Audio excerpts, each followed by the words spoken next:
Retornamos e aí eu queria fazer alguns comentários adicionais ao vídeo anterior. A gente estava falando então da Constituição de 1934. E aí eu comentei com vocês sobre uma pegadinha, né, que rola nas questões de falar que o Vargas foi reeleito nesse momento.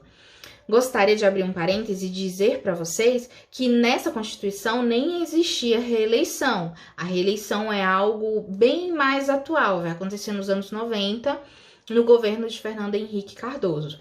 Mas a gente vai falar disso posteriormente, tá? Não se preocupem. Outra coisa que eu gostaria de salientar para vocês é a questão da eleição ser pelo Congresso Nacional. Isso seria só na primeira eleição. A partir do outro processo eleitoral seria feito diretamente, ou seja, o povo iria escolher o novo representante, o novo presidente do Brasil, ok? Essa questão de ser pelo Congresso Nacional seria só na primeira eleição. Agora a gente vai falar especificamente sobre o governo constitucional. O governo constitucional ele vai acontecer do ano de 1935 até o ano de 1937. Ele vai acabar antes do momento que deveria acabar. A gente vai perceber por algumas artimanhas de Vargas o que vai acontecer para que isso venha a se efetivar. E aí, gostaria de dizer para vocês que nesse momento histórico, no governo constitucional, a gente não vai se voltar muito para as políticas que vão acontecer ali de Vargas. O que o Vargas fez? Nós vamos estudar e focar o nosso estudo em grupos antagônicos que vão surgir nesse momento, tá? Esses grupos que vão surgir nesse momento vão ter uma influência muito forte da Europa, do que está acontecendo ali dentro da Europa, tá? Então, um grupo vai se voltar para manter o Vargas no poder e o outro grupo vai querer expulsar de uma vez o Vargas do poder, tá? Então, vamos falar desse primeiro grupo, desse primeiro movimento, que a gente chama de A e B. O que significa isso? Aliança Integralista Brasileira. E como eu disse para vocês, eles têm um ideal uma influência, muito forte do que está acontecendo ali dentro da Europa. Um dos seus líderes vai ser Plínio Salgado, que é um escritor brasileiro, tá? Então, com essa influência do que está acontecendo ali dentro da Europa, eles vão se influenciar especificamente pelo nazifascismo, que está acontecendo ali dentro da Alemanha, que está acontecendo ali dentro da Itália, que a gente já teve aula sobre isso, então não preciso explicar para vocês de novo, tá?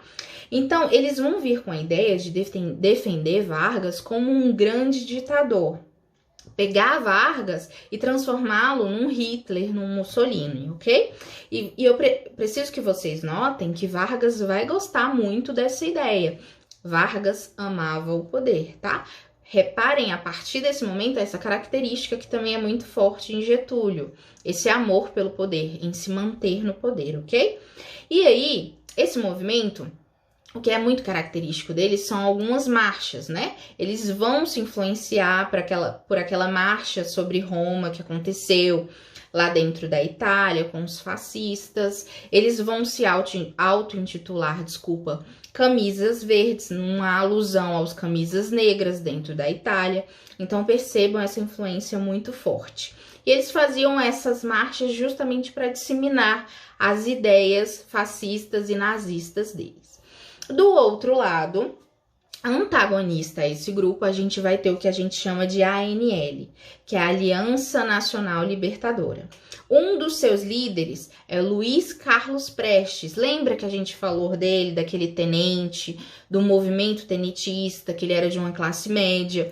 O que acontece? Luiz Carlos Prestes vai se tornar um grande socialista, tá? Ele vai se tornar comunista. Ele estava ali dentro da União Soviética e ele vai vir para o Brasil. E não sei se vocês já assistiram, o filme Olga, mas o filme Olga vai contar muito dessa história. Tem um livro também, né? E a Olga era uma comunista alemã e também era judia. Então, eles vão vir para o Brasil, os dois, vai ocorrer o romance, enfim, ela vai engravidar, mas vamos focar em outro aspecto dessa história.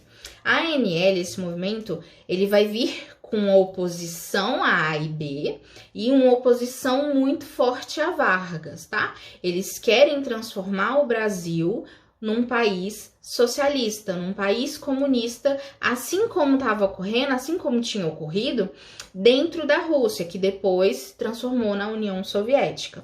Então, eles tinham essas ideias socialistas, tinham uma intenção socialista aqui dentro do Brasil. Esse movimento de intenção comunista a gente chama de intentona comunista. Só que a ANL, essa intentona comunista, vai ser amplamente reprimida por Vargas. Então, Vargas vai conseguir acabar com a ANL e com esse movimento da intentona comunista, vai prender Luiz Carlos Prestes e Olga também. Depois de um determinado momento, eles vão entregar a Olga para a Alemanha, para Hitler, e ela vai morrer ali num campo de concentração nos anos 40, tá?